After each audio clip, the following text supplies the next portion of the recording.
muchas cosas que hacer. Y eso es, habla muy bien de ustedes, ¿no? Muy bien, queridos estudiantes. A ver, un poco recordamos qué tema platicamos el día domingo. A ver, qué tal memoria tenemos. Profesor, de las costumbres peruanas. Ajá, hablamos del costumbrismo, dice. ¿Qué dicen los demás? A ver, si es cierto.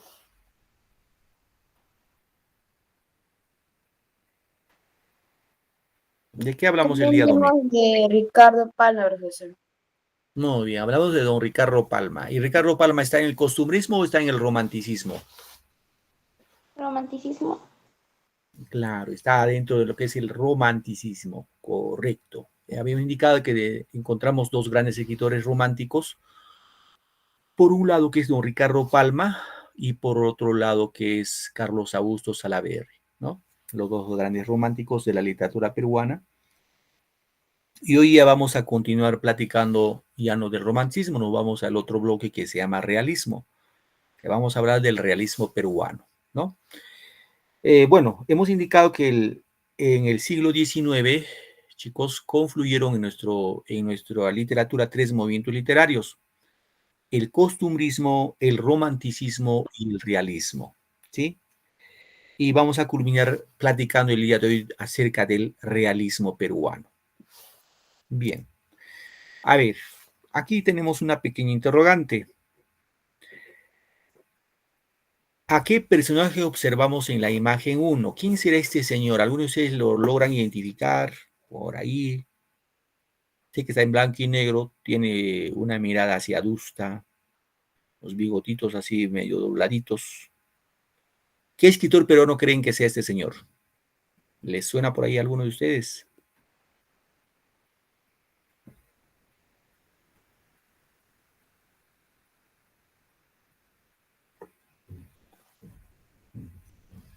¿No tienen idea, chicos?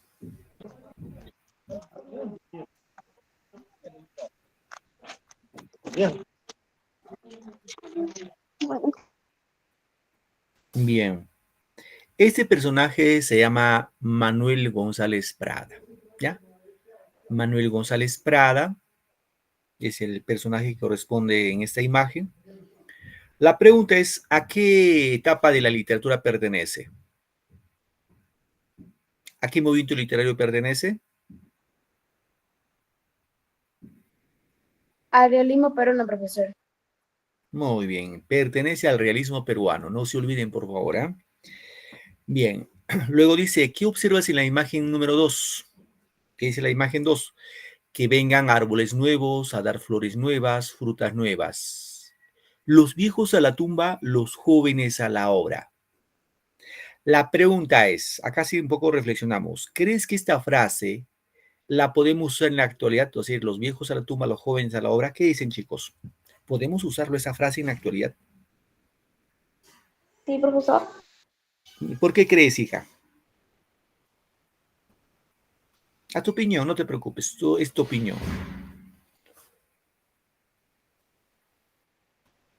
Porque hay algunos jóvenes que se ponen a trabajar y algunos dicen manos a la obra o... Ujú. Ya, Mireli, gracias, hija. Valentina, ¿algo más que quisieras añadir? Yo digo que no, profesor, porque muchas de las personas ya más mayores pueden Ujú. comentar más su experiencia, su sabiduría, mientras que los jóvenes estamos recién aprendiendo y estamos aprendiendo de lo que ellos nos dicen. Muy bien, gracias, Valentina. Dani, ¿algo que puedes añadir? Yo también digo que no, profesor, porque a veces los viejos tienen más experiencias, hablan más cosas, como realizar cosas nuevas para nosotros, y los jóvenes hay algunos que no podemos hacer muchas cosas como los viejos, y así. Ujú. Muy bien, hija, gracias. Muy bien. Esta frasecita lo vamos a analizar al final, ¿ya? Vamos a analizarlo. Muy bien, lo dejamos ahí en suspenso. Muy bien, queridos chicos. Entonces vamos a hablar del realismo. Hay que tener en cuenta, chicos, que antes del realismo se desarrolló sobre la faz de la Tierra el romanticismo que hemos visto en la clase pasada. Recordando que el romanticismo surgió en Alemania con un escritor de nombre Johann Wolfgang Goethe, o Goethe. Ahora, el realismo surge en oposición al romanticismo, se va a oponer al romanticismo. Si el romanticismo surgió en Alemania, el realismo ya no surge en Alemania, surge en Francia. Va a haber una competencia ahí. Recuerden, para los románticos primero eran los sentimientos, la pasión, la imaginación y luego era la razón. ¿Correcto? Ahora, para los realistas, primero la razón, luego los sentimientos. Entonces el realismo va a ser catalogado así como, digámoslo, como objeto. El realismo es igual a objetividad. ¿Y qué es objetividad? Todo lo que se puede observar. ¿Correcto? Ahora, como definición vamos a indicar, chicos, que el realismo como movimiento literario surge en Francia. ¿Ya? Surge en Francia. ¿Qué más podemos decir? Es un movimiento literario que recoge las ideas científicas del siglo XIX de toda Europa, y particularmente de Francia, ¿no? Ahora, en función a esto hay que tener en cuenta, ahí dice, recoge las ideas científicas. ¿Qué ideas científicas? Ustedes se preguntarán. Por ejemplo, aquí vamos a encontrar sustancialmente la presencia de un gran científico de nombre Charles Darwin. Darwin tiene un libro que se llama El proceso de hominización. En ese libro va a plasmar su teoría en la que él indica de que el hombre proviene del mono. O sea, nosotros, de acuerdo a esa teoría, provenimos del mono. Primero éramos así changuitos, cuadrúpedos, mono. Luego, en el proceso de hominización, ese monito de que era cuadrúpedo se convierte en un bípedo, o sea, dos de patas. Claro, no era erecto, sino medio erecto. Y de pronto empieza a desarrollar la mano. Bueno, a ese Homo erectus, ¿no? Hombre erecto. Luego viene el Homo habilis. ¿Qué es el Homo habilis? De acuerdo a esa teoría de que ese mono, ya que ya no caminaba de 4 patas, sino de 2 patas, empieza a desarrollar la mano. Y al desarrollar la mano, dice Darwin que desarrolla el pensamiento, ¿sí? Y vino lo que es el Homo sapiens. Y ahora, pues, supuestamente somos el Homo sapiens sapiens. Entonces, el realismo se va a apoyar a esas corrientes, digamos, científicas que se desarrollaron, propagaron en Europa, y especialmente en Francia, ¿no? Ahora, en nuestro país, queridos chicos, vamos a encontrar, el realismo va a surgir a finales de la guerra con Chile, ¿sí? Surge en la guerra con Chile, o a etapas finales de la guerra con Chile. Se va a vivir una etapa, en ese periodo, una etapa de reconstrucción nacional. Ya saben ustedes que los chilenos nos dieron hasta el alma, y se va a vivir pues una etapa de reconstrucción. ¿Qué más? Va a haber una crítica, en este caso, de orden social, ¿no? Sobre todo Manuel González Prada va a criticar a la clase política, ¿no? A la sociedad, sobre todo limeña, que no supo defender la soberanía, menos en este caso Lima, no supo defender ni Lima. ¿Qué más? Hay una defensa del hombre indígena, del campesino, del obrero, porque para González Prada el único que valía la pena, sobre todo, eran esas 3 personas, los indígenas, los campesinos y los obreros, porque ellos pusieron el pecho en la guerra con Chile. ¿Qué más? Va a existir, como siempre, hasta ahora sigue existiendo este tema de la corrupción, ¿no? La corrupción siempre expuesta hasta hasta los tétanos, ¿no? Así como decía González Prada, en el Perú donde se pone el dedo sale pus, o sea, se pudre.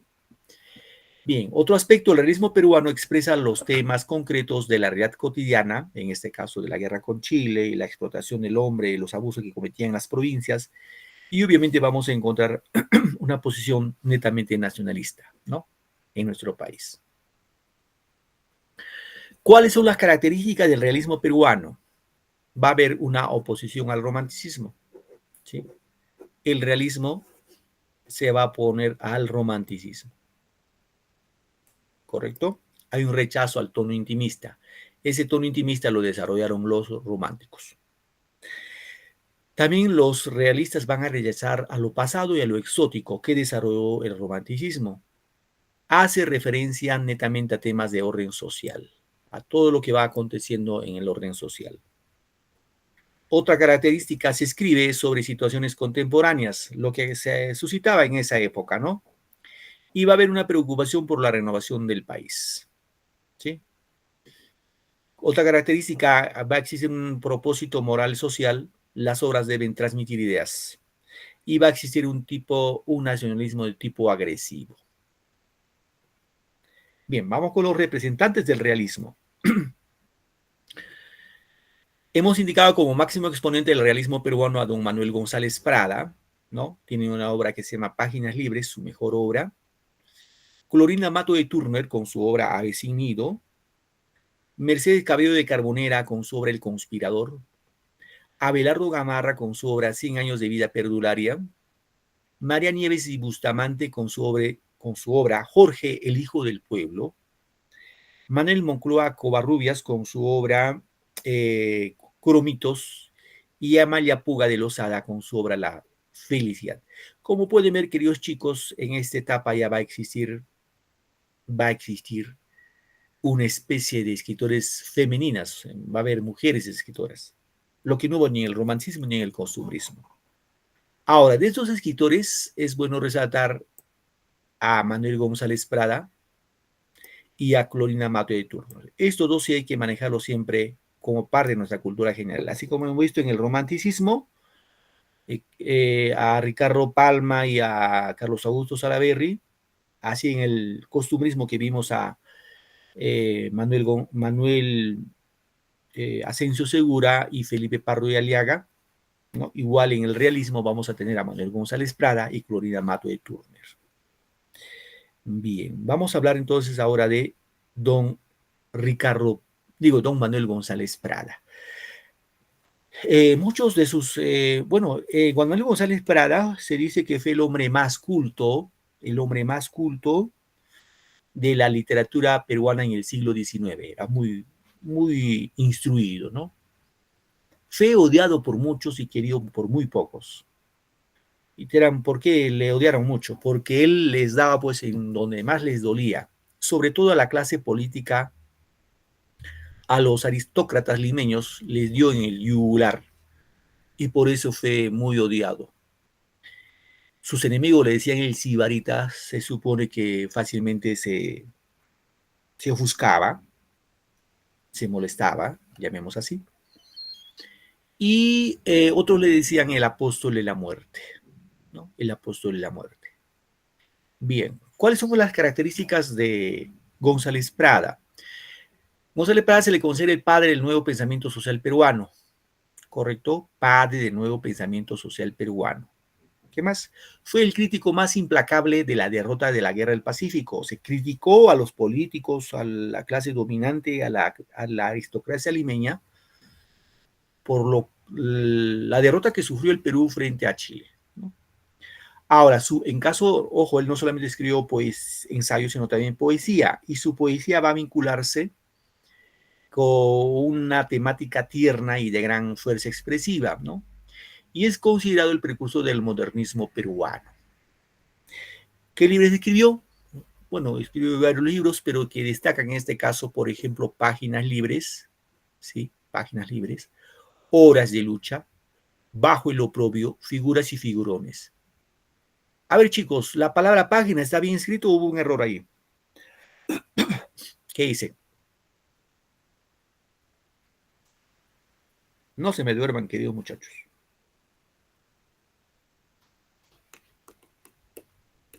Página, ¿se escribe con J o con G? Con G, profesor. Bien. ¿Con qué, profesor? Claro. Página se escribe con G, pero hay que tener en cuenta eso. Tilde la I. Tilde en la... No, la tilde está en la PA. Está bien. Ojalá. Sí, sí, está bien, hija. No hay problema. Entonces, hay un detalle acá, ¿no? Si hemos dicho que González Prada fue el hombre más culto del siglo XIX, ¿cómo pudo haber escrito la palabra páginas con J si lo correcto es con G? Bueno, en la época que yo estudiaba, mi profe me decía que se había equivocado. Bueno, ya, pues también me gustó la letra, ser docente de comunicación, de literatura, y él no se equivocó. Él lo hizo a propósito. Dirán, ¿por qué lo hizo a propósito? ¿Saben por qué, chicos? Porque él decía que nosotros los hispanoamericanos, los sudamericanos, no debemos obedecer las normas que vienen de España. Debemos tener nuestra propia norma. ¿Sí? Y rompió las reglas gramaticales que venían de España. Entonces digo, pues, en vez de decir con J, lo escribo con G, lo escribo con J. Y al final suena igual. Él propuso cambiar la G, retirar la G y reemplazarlo por la J. ¿Ya, chicos? Eso fue uno de sus pensamientos que tuvo González Prada. Aparte de ello, escribió la obra Horas de Lucha, Bajo el Oprobio, Figuras y Figurones.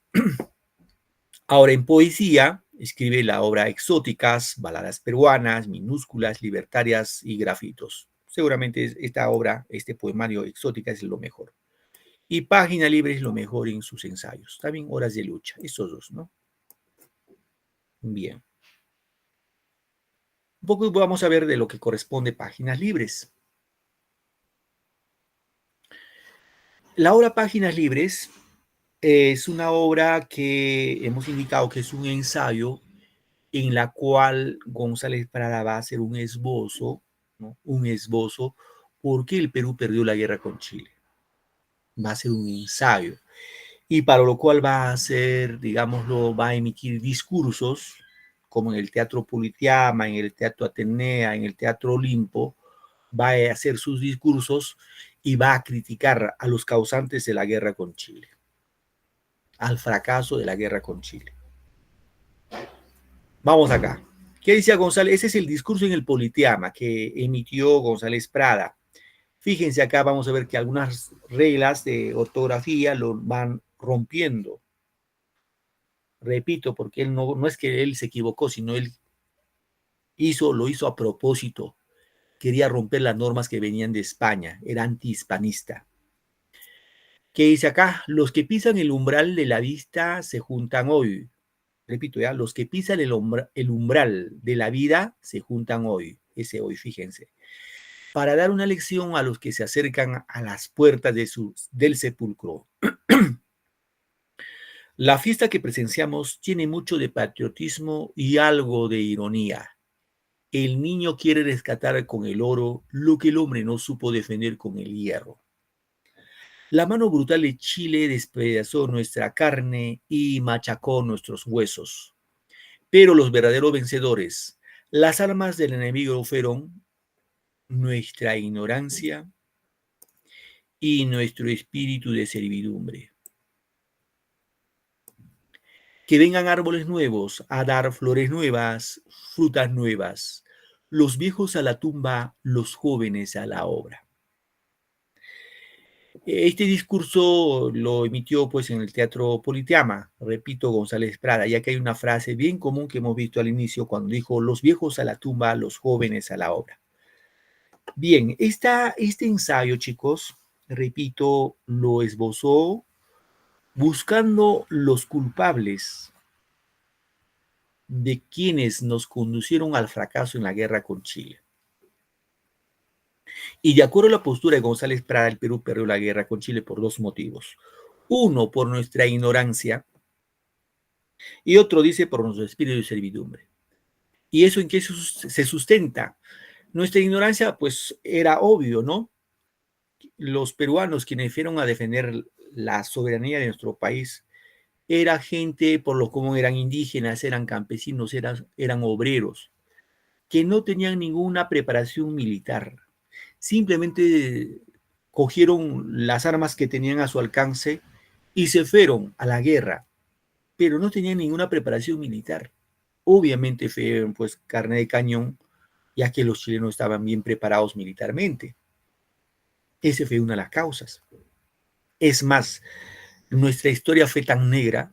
Fíjense, cuando empezó la guerra con Chile, un presidente peruano, disque presidente, se fue llevando lingotes de oro, no sé, o dólares, o a Europa, disque para comprar armamentos.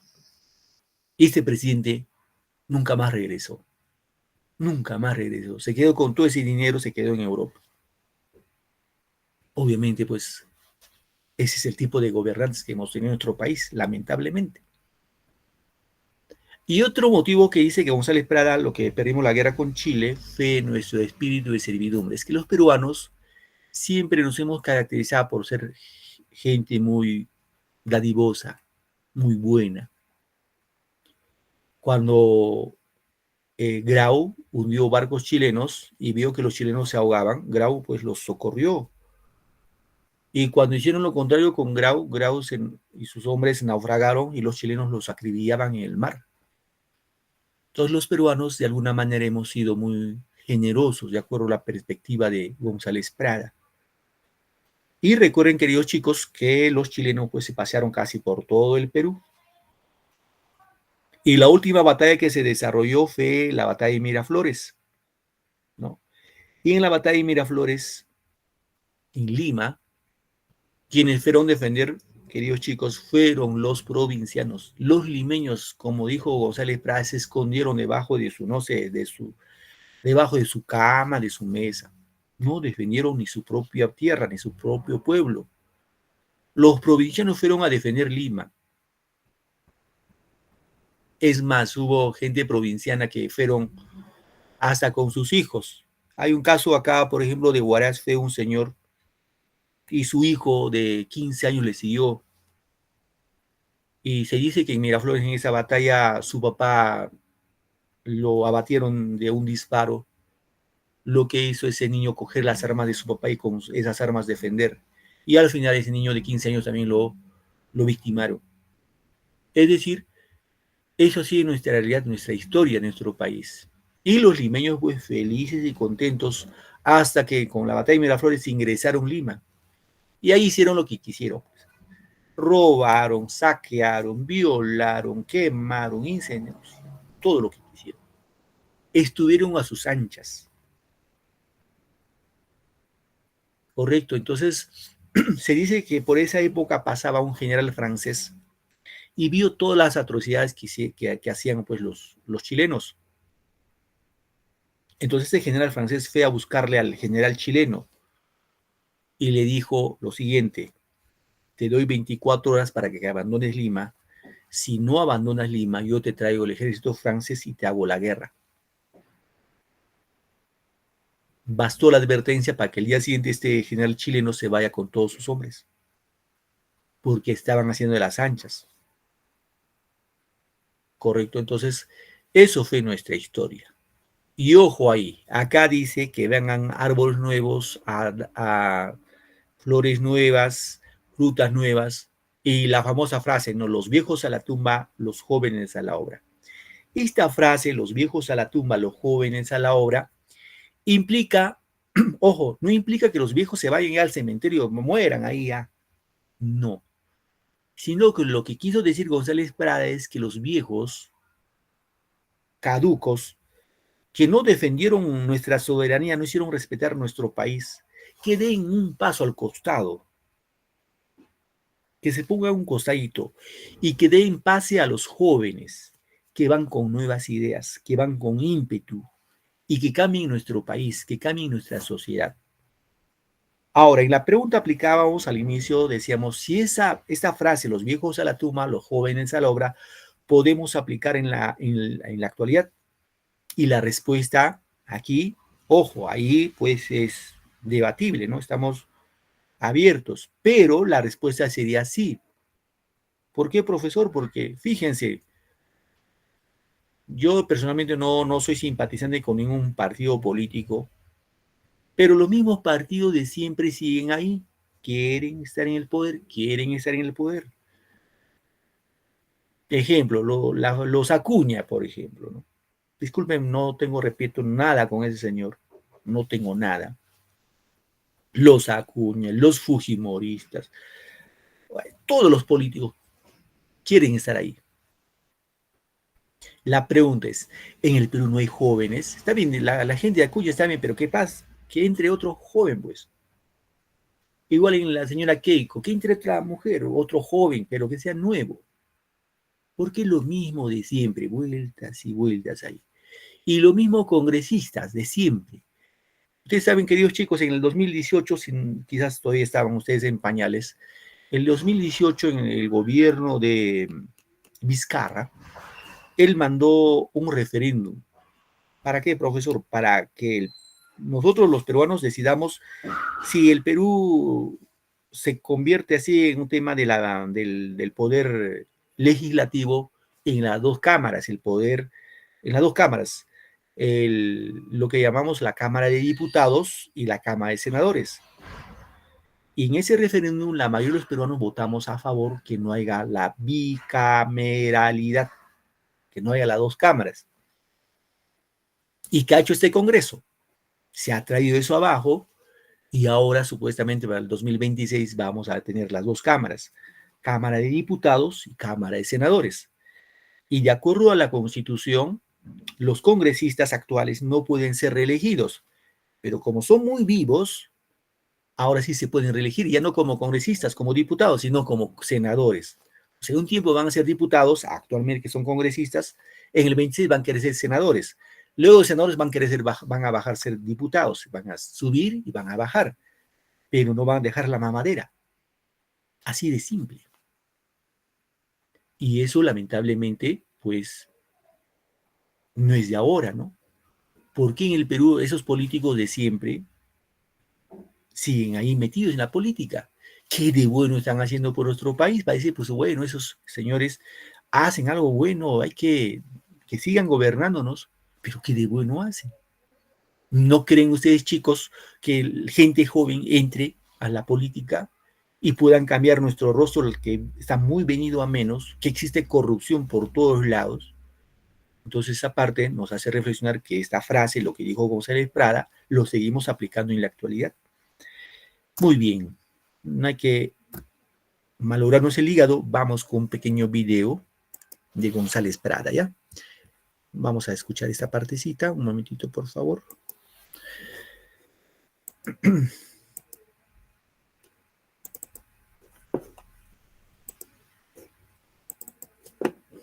Un momento, chicos, voy a abrir el archivo.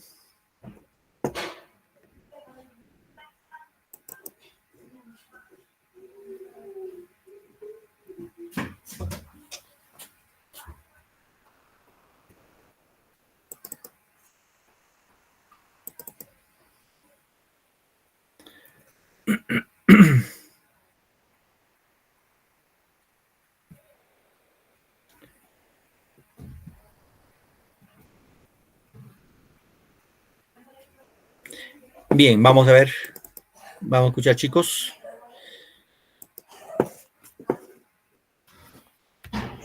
Discurso en el Politeama. Manuel González Prada.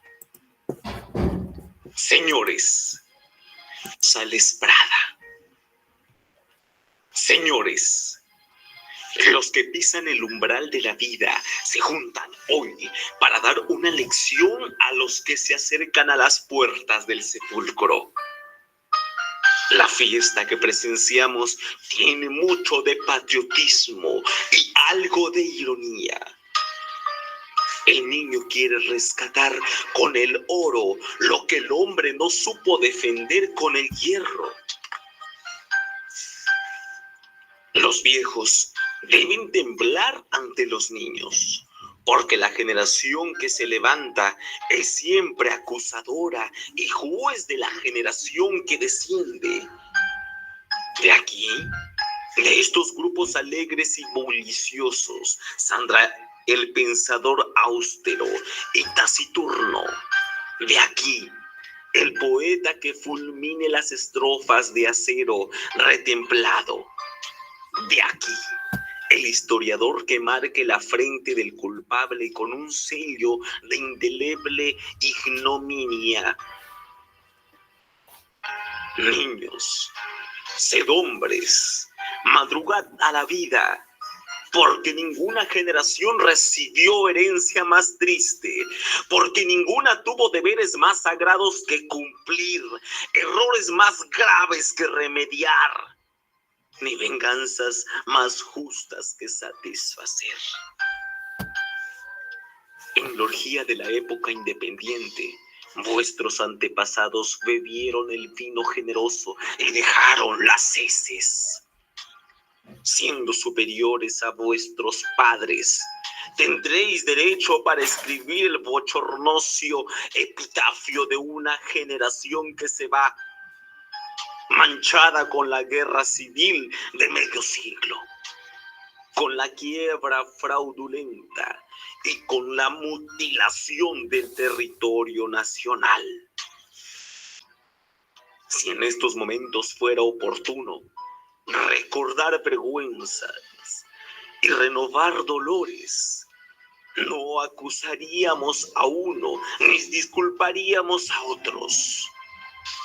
¿Quién puede arrojar la primera piedra? La mano brutal de Chile despedazó nuestra carne y machacó nuestros huesos.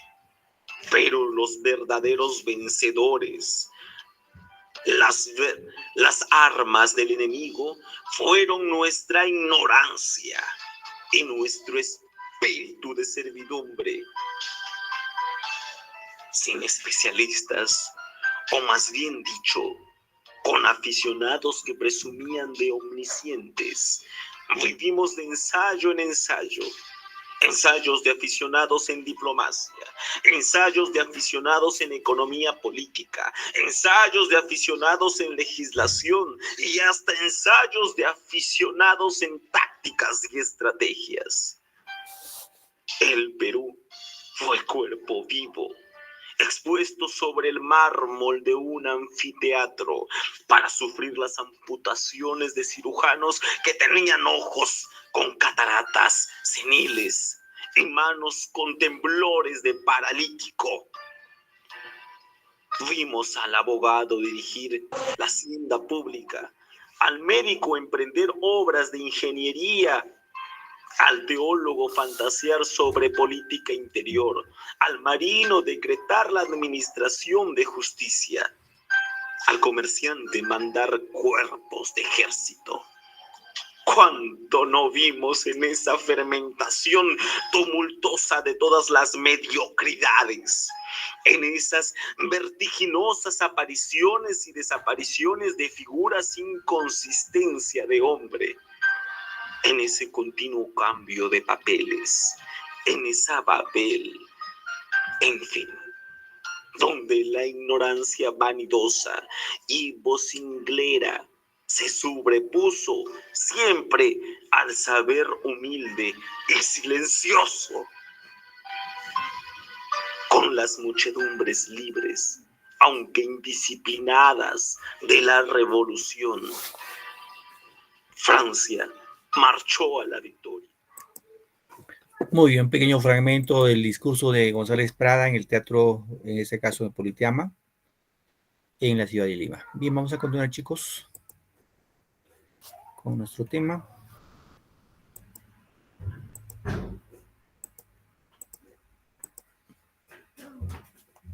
Bien, vamos a continuar con esta partecita, con este bloque, con el otro bloque.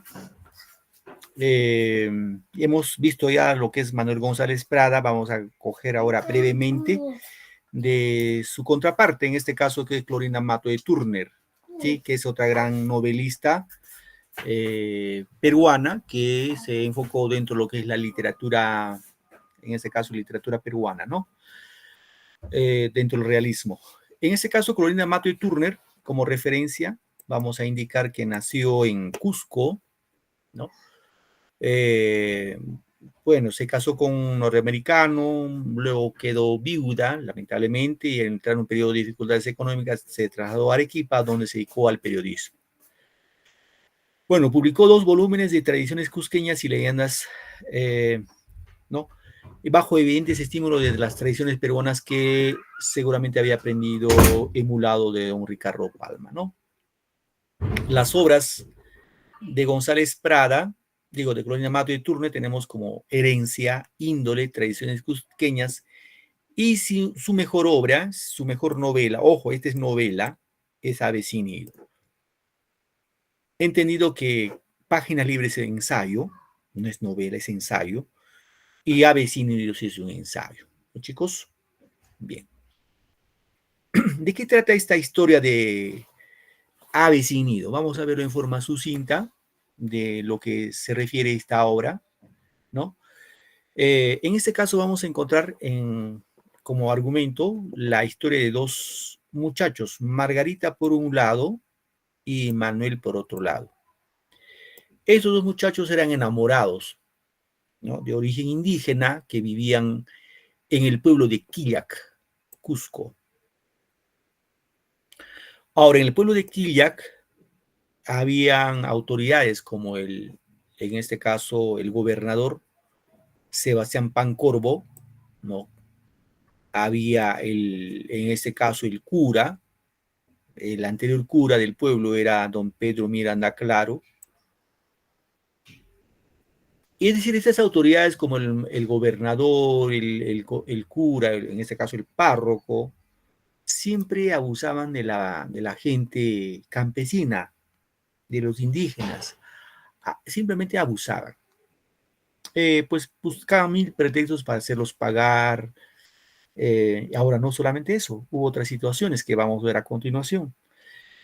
Bien, por un lado vamos a encontrar a Manuel. Manuel, su madre era la señora Petronila, y esta señora Petronila estuvo casado con este señor Sebastián Pancorbo, que era el gobernador de Quilla. Ahora, el verdadero padre de Manuel no era Sebastián Pancorbo, sino era un sacerdote del pueblo. ¿Sí? ¿Quién era el sacerdote? El cura don Pedro Miranda y Claro. Seguramente este gobernador este cura tuvo una relación sentimental con en este caso con la terrateniente Petronila, que fue su mamá de Manuel, y fruto de eso nació Manuel. Y Manuel a muy temprana edad se fue a Lima a estudiar, en este caso, Derecho. ¿Sí? Bien, por otro lado, Margarita, bueno, en este caso Margarita, sus papás eran su madre, Marcela, que era una mujer campesina, y su padre, Juan Yupanqui, era también campesino, era un indígena. Bueno, se da una reyerta en la cual su padre, Juan Yupanqui, va a morir. Y su madre queda gravemente herida. Y tiempo después también va a morir su mamá de Margarita. Pero antes de morir, le va a confesar, chicos, le va a confesar en este caso a la familia Marín, a Lucía y a Fernando, sobre todo a Lucía, le dice, pues sé que me voy a morir y te voy a dejar a mi hija Margarita para que lo cuides, pero antes de morir me quiero confesarte algo, le dice. El padre de Margarita no es Juan Yupanqui, sino es el cura, Pedro Miranda y Claro. Un día cuando la mamá de Margarita fue a confesarse, este cura lujurioso, libidinoso, pues abusó de la pobre señora y fruto de ese abuso quedó embarazada y nació Margarita. Y eso no sabía pues su papá Juan Yupanqui, pero lo va a confesar eso. Y Lucía y don Fernando sabían que la hija, en ese caso Margarita, su verdadero padre no era Juan Yupanqui, sino era don Pedro Miranda y Claro. Bueno, cuando Manuel regresa a Quillac de Lima, lo encuentra ya Margarita hecha una señorita y surge el amor entre los dos, entre Manuel y Margarita. Ahora surge el amor y obviamente pues planifican casarse y un día antes de su boda, lo que va a hacer en este caso Lucía y Fernando es llamarlo a los jóvenes y le decir que no se pueden casar. ¿Y por qué no se pueden casar? Porque ambos son hijos de un mismo papá. En ese caso del cura, del párroco del pueblo, don Pedro Miranda Claro. Y por ahí viene el título de la novela, Aves sin nido. Aves, en este caso representada por Manuel y Margarita, que no pueden formar su nido de amor porque son hermanos. ¿Sí, chicos? Bien. Vamos a hacer un resumen también a manera de para que tengan un poquito más clarito esto. A ver, un momentito, por favor. Vamos a presentarlo ya.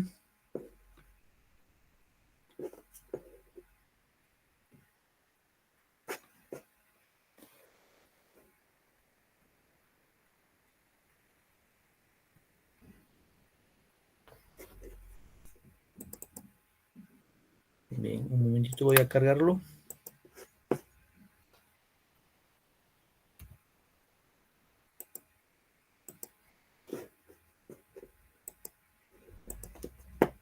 Bien, atendemos un poquito, algo se nos va a quedar de este resumen.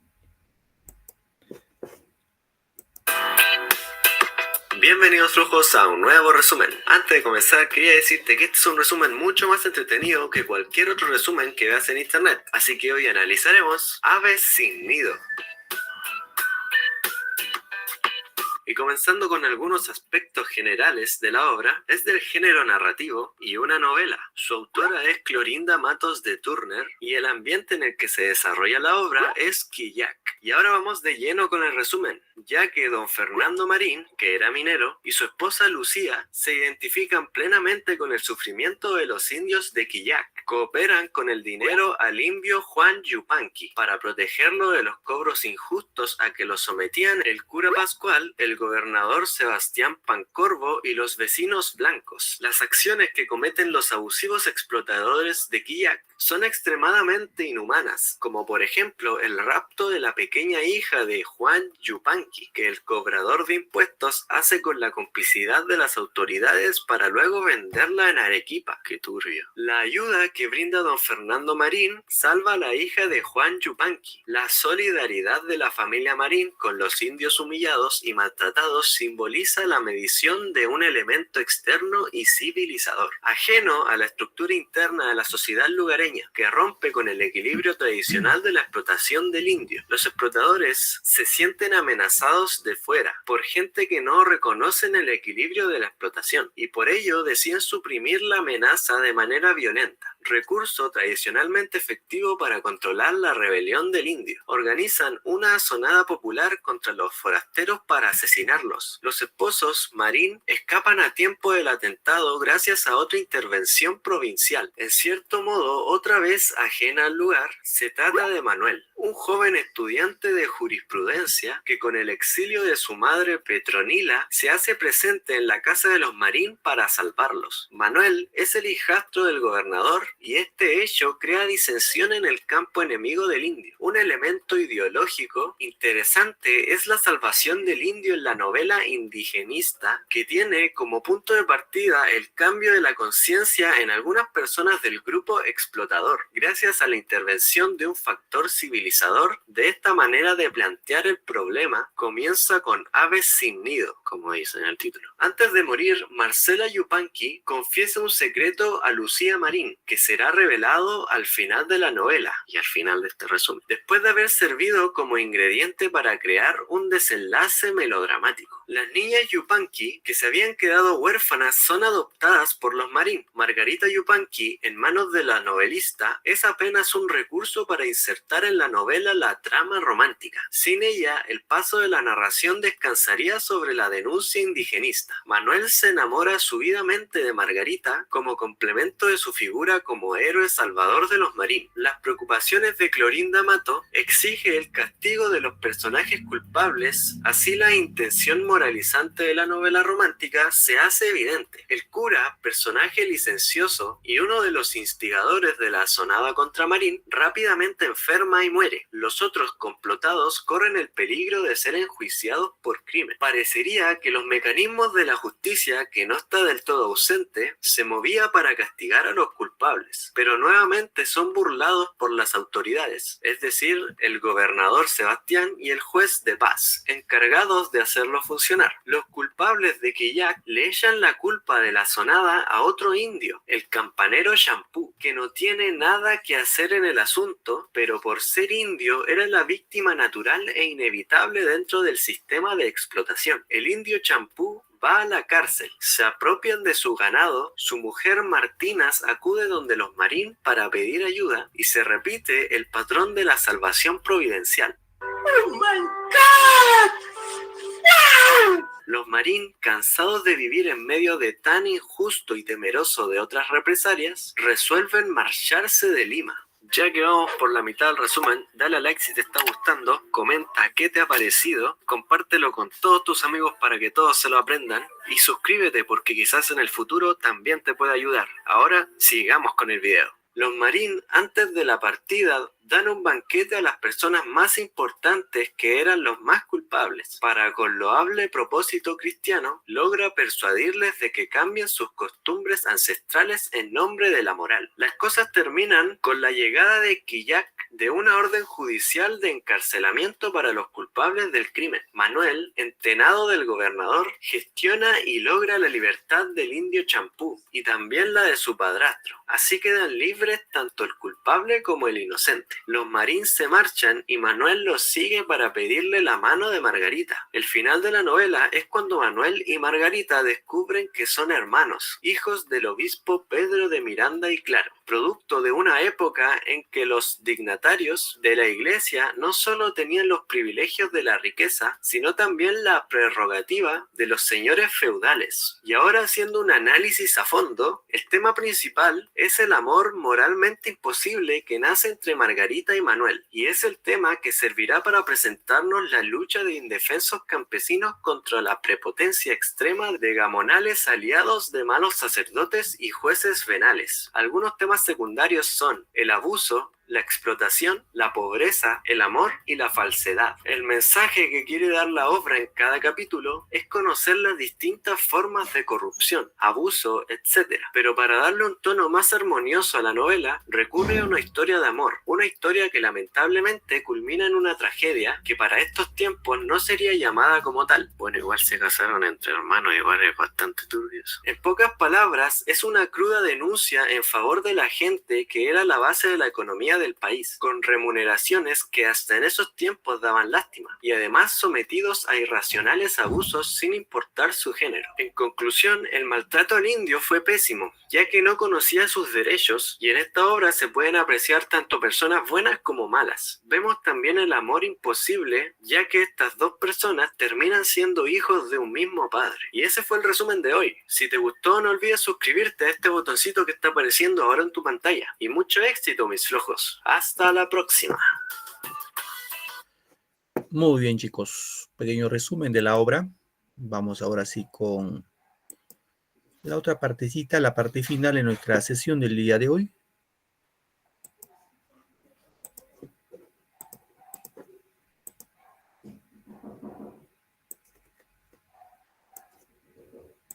Muy bien, chicos. Vamos acá. Vamos con la parte de nuestra actividad. Los que saben las preguntas van a ir levantando su manito y vamos a ir respondiendo, ¿ya? Aquí es para relacionar. Dice, relacione cada obra con su autor, ¿no? Obra y su autor. Bueno, en este caso hemos hablado de más de 2 escritores y va a ser fácil. Aquí tenemos páginas libres, avecinido, el conspirador, rasgos de pluma. Páginas libres, no sé quién será la A, la B, la C o la D. Entonces van completando acá. Y al final solamente van a decir la respuesta, la A, la B, la C, la D o la E. Ya, a ver, un 30 segundos. Está fácil esto. No creo que me digan, profe, está difícil. Esto es facilito. Los que quieren tener sus notitas como participación, obviamente que van aceptándose a la clase, levanten su manito y les voy a ir poniendo su participación en esta tarde. Ya tengo ahí a uno, a Nicole. ¿Alguien más que se anima?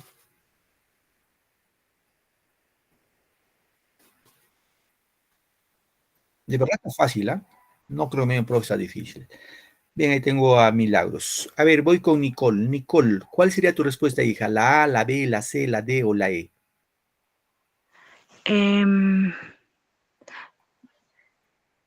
Yo creo que es la B. La B. Gracias, Nicole. Vamos a verificar ahora, ¿ya? A Rita Ferrando Nicole. Sí, Milagros. profesor. Gracias, hija. Milagros Meyer Zárate. ¿Tu respuesta, hija?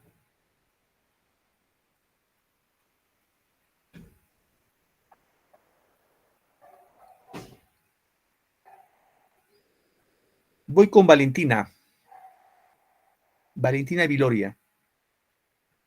La B, profesor. Y por último con Elizabeth Príncipe. Elizabeth, tu respuesta. Profesor, ¿la C? Tú eres Elizabeth, ¿cierto?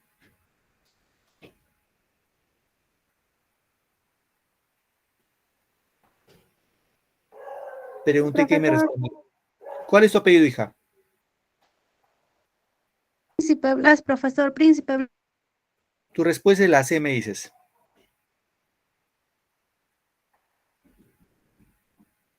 Ya. López Campos, tu respuesta. La B, profesor. Ya, muy bien. Milagros Meyer, me está levantando la mano Milagros. Tu respuesta, Milagros.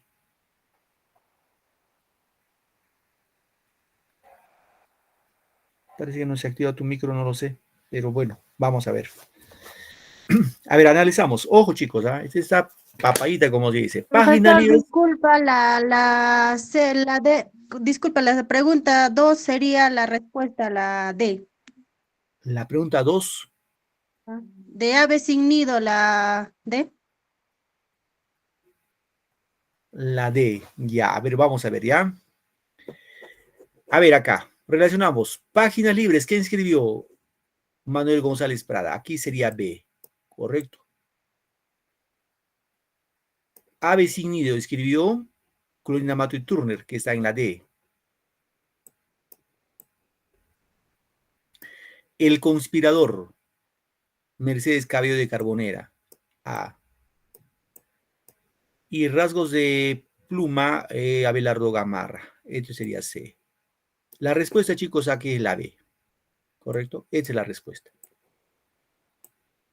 Sí, eso de relacionar siempre es... Acá era suficiente que sepan las de quién es página libre ya vecino. De ahí sale todo. Bien. Vamos con la siguiente pregunta. Igual levanten su manito. Hecho histórico que antecede al realismo peruano.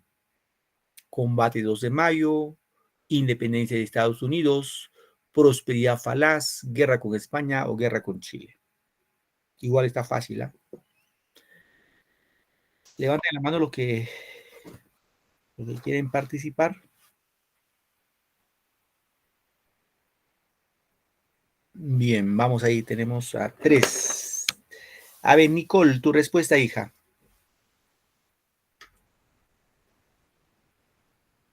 Profesor, la guerra con Chile. Gracias, Nicole. Gracias, Valentina. profesor. La E, profesor, guerra con Chile. Gracias. Dani Ascona. Profesor, la E. La E. ¿Tu apellido cuál es, hija? Ascona Santos, ¿así es? Sí, profesor.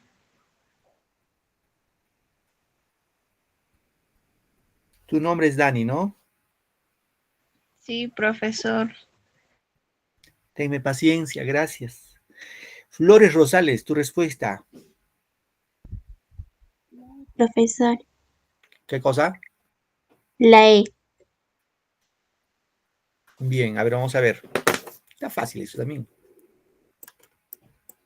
La E, pues la guerra con Chile, de eso es lo que habla González Prada, ¿cierto? Última pregunta.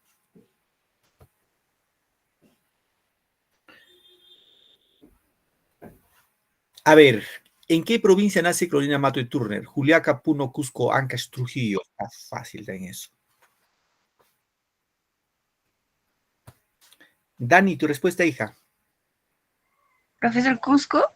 Ya. Nicole. Cusco, profesor. Yeslin. Cusco, profesor. Elizabeth. Cusco, profesor. Valentina. Cusco, profesor. Muy bien. Cusco. Ojo, ¿ah? Estoy dando opción, bueno, da opción a todos. A ver, acá me falta marcar uno. Profesor, en Calca, que pertenece a Cusco. Sí, Cusco, ¿no? Muy bien. Está bien. Bien. Ahí quedaríamos, chicos. La respuesta es Cusco. Muy bien, queridos señoritas jóvenes, nos vamos a quedar esta parte. En la próxima clase vamos a desarrollar ya nuestra última sesión que corresponde a este segundo bimestre y hablaremos un poquito de lo que es, en este caso, razonamiento verbal. Que tengan una bonita tarde, una bonita noche, una bonita semana y que les vaya súper en todo lo que emprenden esta semana que viene. Dios mediante nos encontramos el próximo domingo. Gracias, chicos. Buenas tardes. Gracias, A profesor. todos. Hasta luego. Gracias, profesor. Hasta Hasta Hasta luego, luego. profesor. Ya nos vemos. Profesor. Cuídense.